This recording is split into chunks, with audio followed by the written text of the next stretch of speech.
Hello, my name is Michaela Latimer and I'll be modeling the phototransduction in the rod cells of the retina for Dr. Durr's Bio 201 class, Tuesdays and Thursdays at 3 p.m. There are two different types of cells in the retina of the eye. They are the cone cells and the rod cells. The cone cells are responsible for helping us see color, while the rod cells are what helps us see light. Today I will be talking specifically about the rod cells. A rod cell looks similar to this.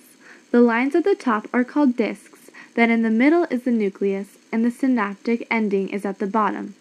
When light hits the rod cells, they turn off. This is called phototransduction cascade.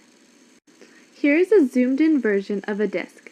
On it are small red dots, which are the visual pigment in the membrane discs called rhodopsin. Rhodopsin is made of opsin and the 11-cis retinol. This is a zoomed-in drawing of what rhodopsin looks like. There are 7 uneven rectangles.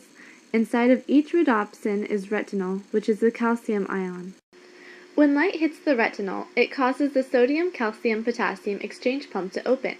When this happens, the G protein will use GTP, which is a binding protein regulator, to bind two protein kinase Gs together. When this happens, it will make the retinol straighten out and a transducin is added on. It has 3 subunits called alpha, beta, and gamma.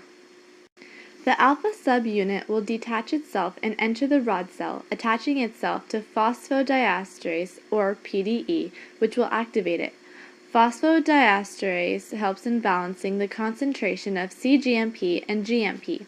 The concentration of cGMP will be lowered while the concentration of GMP will be raised. The cGMP is what makes the sodium channels open, and sodium and calcium ions will come rushing out, which causes depolarization. The positively charged potassium ions will flow out through the voltage-gated potassium ion channel, which will cause hyperpolarization. This is when the rod cell turns off. These two combined will cause the depolarization of the photoreceptors. The ending of the phototransduction cascade begins when the activated rhodopsin is phosphorized by rhodopsin kinase and ADP. This will then make the arrestin protein bind to a rhodopsin and inactivate the molecule. When the rhodopsin is inactivated, transducin and PDE are turned off. Lastly, guanylate cyclase is activated.